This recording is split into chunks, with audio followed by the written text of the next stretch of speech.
बिस्मिल्लाहिर्रहमानिर्रहीम। कुछ अरसा पहले की बात है। इदारे के सिलसिले में एक साहिब खैर के पास जाना हुआ। मैं उनके दरवाज़े से कुछ दूर रास्ते पे चल ही रहा था कि उनके दरवाज़े पर एक बरेलवी मकतब फ़िक्र के आलिम घुसे और फ़ौरन वापस निकल गए। अंदर से कुछ आवाज़ ज़रूर आई, लेकिन दूरी की बिना पे मैं वो आवाज़ सुन तो नहीं पाया। अलबत्ता उनके हाव भाव से अंदाज़ा हो गया कि उन्हें वापस कर दिया गया। फिर जब कुछ देर बाद मैं अंदर पहुंचा, मैंने उनसे पूछा कि आप हमारे इदारे को दे ना दे फ़र्क नहीं पड़ेगा, अलबत्ता ये बतला दीजिए कि आपने इन साहिब को वापस क्यों किया। उनका जवाब था कि ये बरेलवी है और मैं बरेलवियों को नहीं देता। इस जवाब से ताज्जुब भी हुआ और बड़ा दुख हो गया। इसी कैफियत में मैंने उनसे कह दिया कि हम आए तो अल्लाह के लिए, ये भी आते हैं अल्लाह ही के लिए, और आप ज़कात अल्लाह को दे रहे हैं, तो फिर अल्लाह तो हम दोनों के एक, फिर आप लोगों ने ये तकसीम कैसी की है, ये तफरीक कैसी। बातों का सिलसिला थोड़ा तवील हुआ। आखिर में वो शर्मिंदा हो गए कि जी आइंदा ऐसा नहीं होगा। कुछ महीनों बाद फिर से जाना हुआ तो उन्होंने मुझे एक फ़ाइल निकाल करके दे दी कि मुफ्ती साहब देख लीजिए, तब से मैं इन लोगों को भी देता हूँ, लेकिन मुझे ये बतला दीजिए कि हम में, देवबंदियों में और इन लोगों में फ़र्क क्या है। मेरे दिल में एक जज्बा पैदा हो गया कि मुझे इस फ़र्क को आम लोगों तक पहुँचाना चाहिए, आम लोगों तक इस इख्तिलाफ़ की बुनियाद को समझाना चाहिए, इससे कि आम लोग कभी कभी दोनों के साथ उस तरह का रवैया करते हैं जो इनके शायन शान नहीं। लेकिन फिर ये सोचा कि आज तो लोग बात के सही और गलत होने का अलग पैमाना रखते हैं, आज तो अलग नज़रिए से लोग सोचते हैं, न जाने किस इख्तिलाफ़ की ज़द में आ जाऊं, चलो छोड़ ही दिया जाए। लेकिन हाल ही में मैं एक सफ़र में था तो कुछ दावत इस्लामी से मुंसलिक बरेलवी मकतब फ़िक्र से ताल्लुक़ रखने वाले कुछ तलबा मेरे पास आए।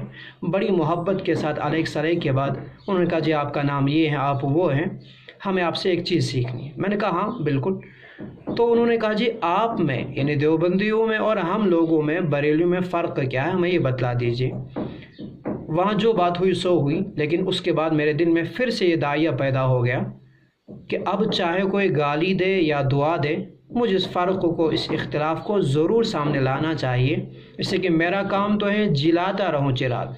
ये लफ्ज़ जिला है जिसके माने आते हैं रोशनी देना, कि मेरा काम तो है जिलाता रहूं चिराग, रास्ते में दोस्त या दुश्मन का घर मिले। लिहाजा मेरा आज का पैगाम बरेलवी मकतब फ़िक्र से ताल्लुक़ रखने वाले उन्हीं नौजवानों के नाम है जो हक़ के मुतलाशी हैं, जो हकीकत पसंद हैं, जिनके सामने अकाबिरीन देवबंद की वो इबारतें पेश की जाती हैं जो इबारतें खालिस इल्मी हैं, लेकिन उन इबारतों पर अगर खालिस अक़ीदत और खालिस इश्क़ की निगाह से गौर किया जाए तो वह काबिल गिरफ़्त होंगी और उनके अंदर गुस्ताखी का शायबा महसूस होगा।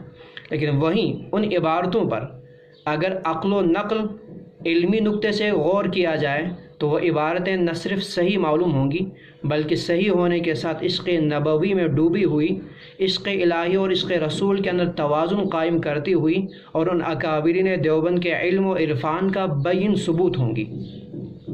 बात दर हकीकत ये है कि इश्क़ एक अलग पैमाना है किसी नज़रिए को कायम करने का, किसी बात को तस्लीम करने का और किसी चीज़ के अंदर गौर व फिक्र करने का, और वहीं अक़ल एक अलग तराजू है।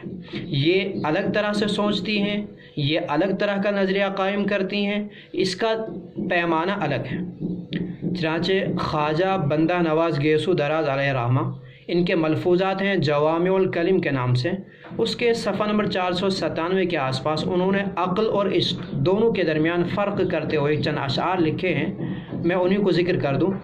अल अक़्लु अक़ीलतुर रिजाल, ये अक़ल जो है वह इंसानों को पाबंद करती हैं, कदम कदम पे पाबंदी, कि ये नज़रिया ना रखें, वो सोच ना रखें, ये ना करें, वो ना करें, महबूब के सिलसिले में ऐसा ना करें, वैसा ना करें। और वहीं वल इश्क़ु महालतुर रिहाल, ये इन्हीं पाबंदियों को खोल देता है, ये किसी पाबंदी को कबूल नहीं करता, ये किसी सरहद को तस्लीम करने के लिए राज़ी नहीं, ये महबूब के सिलसिले में किसी ख़ास लिमिटेशन को कबूल करने वाला नहीं है।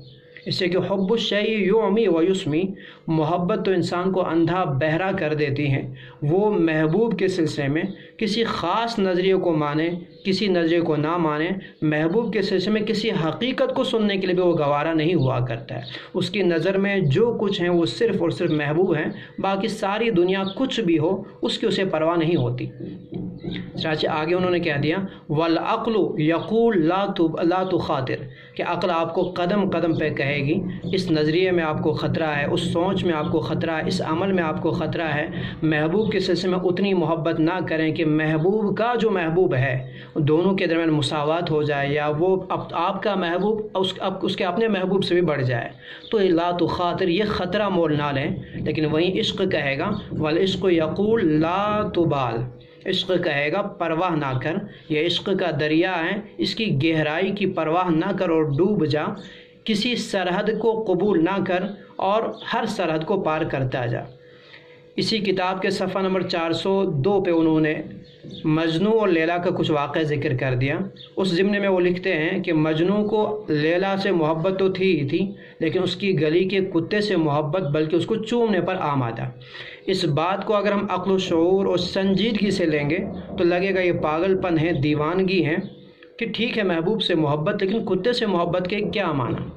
लेकिन इसी चीज़ को अगर आप खालिस इश्क़ की निगाह से देखेंगे, आशिक की निगाह से देखेंगे, तो इश्क़ कहेगा ये है कुत्ता ज़रूर, लेकिन रखता तो ताल्लुक़ महबूबा से है, रखता तो ताल्लुक़ महबूबा की गली से है। इस एतबार से ये भी मुस्तहिक़ मोहब्बत है। इतना ही नहीं कि कुत्ता मुस्तहिक़ मोहब्बत हो, बल्कि आशिक की निगाह में उसकी नज़र में इस कुत्ते की जो गलाजत है वो भी उतनी घिन आवर नहीं होगी। तो ये दो अलग अलग पैमाने हैं। तो अक्ल अलग पैमाना रखती है, इश्क़ अलग पैमाना रखता है। लिहाजा खालिस इश्क़ और अक़ीदत की निगाह में अगर आप देखेंगे तो फिर अकाबिरीन देवबंद की वो इबारत आपको काबिल गिरफ्त मालूम होंगी। लेकिन अगर आप इल्मी पैमाना रखेंगे, अक़्ल व नक़ल को भी सामने रखेंगे, तो फिर वो इबारतें आपको दुरुस्त मालूम होंगी। वही मेरा आज का पैगाम देवबंदी इदारों के अंदर पढ़ने वाले तलबाए किराम और नौजवान उलमाए दीन से हैं, जिनके सामने अकाबिरीन बरेलवी के कुछ ख़ास आमाल और कुछ नज़रियात पेश किए जाते हैं, जिन नज़रियात की इब्तिदा कह रहा हूँ, इब्तिदा खालिस मोहब्बत और खालिस अक़ीदत के जज्बात में हुई थी, और हम लोगों ने उससे उस ज़माने में या आज भी खालिस अक़्ल व नक़ल से परखने की कोशिश की, तो जिस नतीजे में हम उनसे बेजार और आए दिन दूर होते गए। वरना हकीकत में इख्तिलाफ सिर्फ़ इतना है कि उनके यहाँ पैमाना इश्क़ और अक़ीदत है। इसी बिना पे हमारे यहाँ कश्मीर के अंदर तो उनको नाम ही रखा है लोल वोल, बल्कि कुछ लोगों को देखा एतिक़ाद। तो ये नाम क्या है?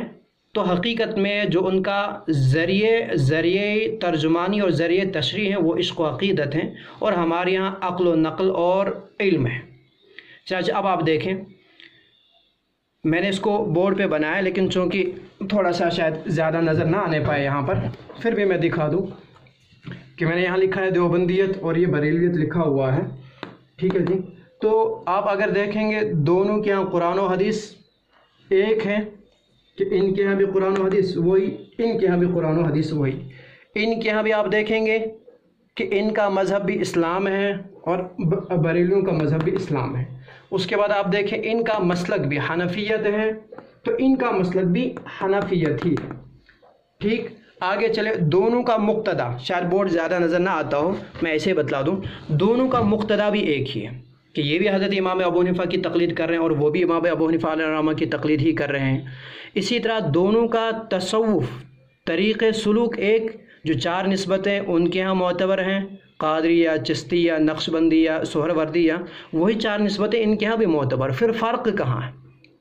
अब याद रखें, यहाँ तक कि इल्मी ज़ख़ीरा, चाहे वो कुरान व हदीस हों, आइम्मा किराम और फ़ुक़हाए इज़ाम के इल्मी ज़ख़ाइर हों, या इस तरह सूफ़िया किराम के नज़रियात व अक़वाल हों, तो वो हम तक इमाम साहब उनके तलामीज़ रशीद से पहुँचा, तो ज़रिया इल्म और ज़ख़ीरा इल्म हमारे यहाँ भी वही, उनके यहाँ भी एक ही है। अब जब हम उसकी तशरीह करते हैं, उस ज़ख़ीरा इल्म की, कुरान व अहादीस की जब हम तशरीह और तर्जुमानी करते हैं, तो हमारे यहाँ अक़्ल व नक़ल और इसी तरह इल्मी नुक्ते निगाह ये गालिब रहता है।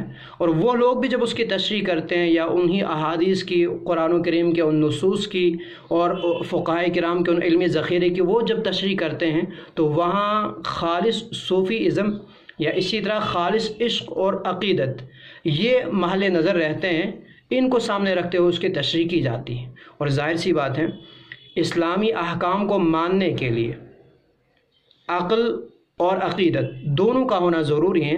حضرت امام ابو حنیفہ کا تو مسلک ہی عقائد و نظریات کے سلسلے میں یہی ہے کہ آپ کو عقائد و نظریات کے سلسلے میں عقل و نقل کے ساتھ ساتھ عقیدت کو بھی ساتھ میں رکھنا پڑے گا۔ چنانچہ نور الانوار کے اندر صفحہ نمبر 2 پر صراط مستقیم کی تفسیر کرتے ہوئے انہوں نے صراط مستقیم کا مصداق جن عقائد اہل سنت والجماعت کو قرار دیا ہے، وہاں انہوں نے کہا ہے کہ عقائد اہل سنت والجماعت صراط مستقیم کا مصداق اسی بنا پہ ہیں کہ وہ عقائد جو ہیں وہ عقل و نقل کے ساتھ ساتھ عقیدت اور محبت دونوں کا مجموعہ ہے۔ خالص عقل نہیں جو انسان کو الہاد تک پہنچائے، اور خالص محبت نہیں جو انسان کو مجذوبیت تک پہنچا دے۔ لہٰذا ابتدا میں دونوں جماعتوں کے جو اکابرین ہیں وہ جب بھی ترجمانی کرتے رہے، علم ذخائر کی تشریح کرتے رہے، دونوں چیزوں کو سامنے رکھتے تھے، اگرچہ کوئی پہلو غالب رہتا لیکن ہوتے دونوں تھے۔ اس بنا پہ جو اختلاف تھا وہ صرف اعتباری تھا، جو اختلاف تھا وہ صرف لفظی نزاع تھا، ذاتی تباین نہیں تھا۔ اب جب چونکہ اب دھیرے دھیرے وہی معاملہ ذاتی بنتا گیا، اب جب ہم اس کی تشریح آج کرتے ہیں یا آج جب وہ لوگ اس کی تشریح کرتے ہیں تو خالص عقل و نقل رہتی ہیں اور وہاں خالص عقیدت رہتی ہیں، جس کی بنا پہ وہ